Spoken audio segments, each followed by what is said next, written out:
Ethiopia or Somalia. Then all the region will be war. We will not be our. asalaamu calaykum halkani waa emshil media ninkan aad aragtaan waa madaxweynaha dalka jabuuti ka aramiya ismaaciil cumar gelle waraysigan waxaa laga qaaday in yar ka hor kii markii jabuuti ay madax bannaanida ka qaadatay faransiiska waxaa la weydiiyey qoomiyadaha ay ka kooban tahay jabuuti waxa uu leeyahay jabuuti waxa ay ka kooban tahay 2 qoomiyadood oo kaliya oo kala ah ciise iyo canfar halka ay wadamada qaar Afrika ilaa 100 qoomiyadood ay ka kooban yihiin marka anagu waxaan rajaynaynaa inaan noqon doono qaran ka kooban 2 qoomiyadood oo kaliya wariyihii ayaa weydiiyey kuuri ka waran faragelin idinka ka timaada Ethiopia ama Soomaaliya oo doonaya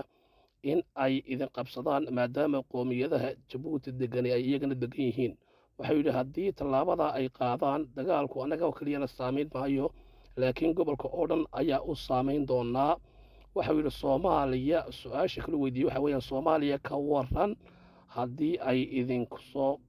biirto ama ay idin qabsato maxaad ka yeelaysaan waxa yidhi madaxweynaha Soomaaliya 2 maalmood ka hor ayaa u sheegay in aanay doonayn in ay xoog lagu qabsato marka waxba kama qabto buu yidhi Soomaaliya Jabuuti inay madax bannaanaato taasaana noo wanaagsan oo noo qiimo leh mana doonano wax midnimo la yiraahdo waa riyo buu yidhi midnimadu waa dream riyo ay ku nool yihiin Soomaali badan marka riyadaas anaga nama khusayso Jabuutina waxay noqonaysaa dal gooniya marka waxa la yidhi ka waran ayuu weydiiyey ninkii Ingiriiska ahaa haddana Jabuuti idinku haddii aad doontaan inaad ku biirtaan Soomaali weyn maadaama aad Soomaali ka kooban tihiin wuxuu yidhi may arrinta anagu kamaanu fikirin mana rabno ninkan maanta aad arkaystaan waa ninka ku khasbaya Somaliland inay ka mid noqoto Soomaaliya